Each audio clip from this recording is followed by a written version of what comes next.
On June 12, 2025, what began as a routine afternoon flight turned into one of the darkest tragedies in modern aviation. Air India Flight AI171, a Boeing 787 Dreamliner, was scheduled to fly from Ahmedabad to London Gatwick. On board were 242 people, 230 passengers and 12 crew members, including Indian nationals, Britons, Canadians, and Portuguese citizens. Among them was former Gujarat Chief Minister Vijay Rupani. At around 1:38 p.m., the aircraft lined up on runway 23 at Sardar Vallabhbhai Patel International Airport. Weather conditions were clear. Visibility was good. Nothing suggested danger. The Dreamliner accelerated smoothly down the 3.5-kilometer runway and lifted into the sky just like thousands of flights before it. But within seconds, something went terribly wrong. Flight tracking data shows the aircraft climbed to only about 625 feet above sea level, barely 400 feet above the airport's elevation. Almost immediately after liftoff, the jet began losing altitude. Instead of climbing, it plunged back toward the ground at a steep rate. Inside the cockpit, the pilots realized the emergency and issued a mayday call moments after takeoff. Air traffic control heard the distress signal, but there was no time left to help. Residents in the nearby Meghaninagar area witnessed the horror unfold. They described a loud roar followed by a massive explosion. A bright fireball rose into the sky as the aircraft slammed into the ground near BJ Medical College, a busy teaching hospital where students were having lunch. The impact was catastrophic. Emergency crews rushed to the scene, but they were met with chaos, twisted metal, burning wreckage, collapsed structures, and desperate cries for help. Authorities later confirmed the worst: no one on board the aircraft survived. Tragically, the disaster also claimed the lives of around 60 people on the ground, including medical students, hospital staff, and passers-by struck by debris and fire. This crash marked a historic and painful milestone. It was the first total loss of a Boeing 787 Dreamliner anywhere in the world. Since its introduction in 2009, the Dreamliner had built a strong reputation for safety.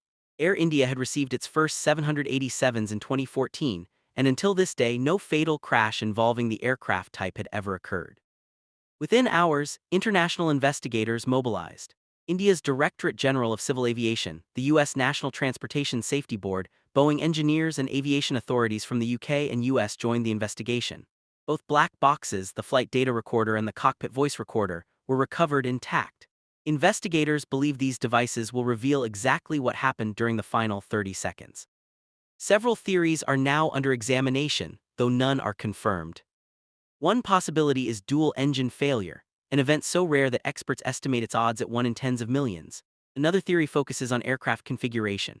Some video footage suggests the flaps may not have been properly set, or that the landing gear created excessive drag, preventing the aircraft from climbing. Investigators are also examining the possibility of a bird strike, power or hydraulic failure, or a major electrical system loss. Human factors are also being closely studied. Did stress, workload, or a simple mistake during takeoff lead to a fatal configuration error, or was there a maintenance or manufacturing issue that left the crew without proper warnings? Boeing's 787 program has faced scrutiny in recent years, with whistleblowers raising concerns about assembly quality and long-term structural fatigue.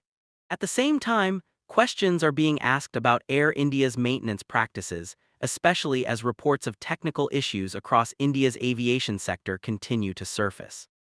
Beyond the aircraft itself, the tragedy has exposed deeper regulatory concerns. India's aviation watchdogs remain understaffed, inspections are stretched thin, and penalties for safety violations are relatively small. Experts warn that without stronger oversight, similar disasters could happen again. In the coming weeks, black box analysis will provide answers. And when those answers come, they must lead to real change: stronger rules, better training, uncompromising maintenance standards, and accountability at every level.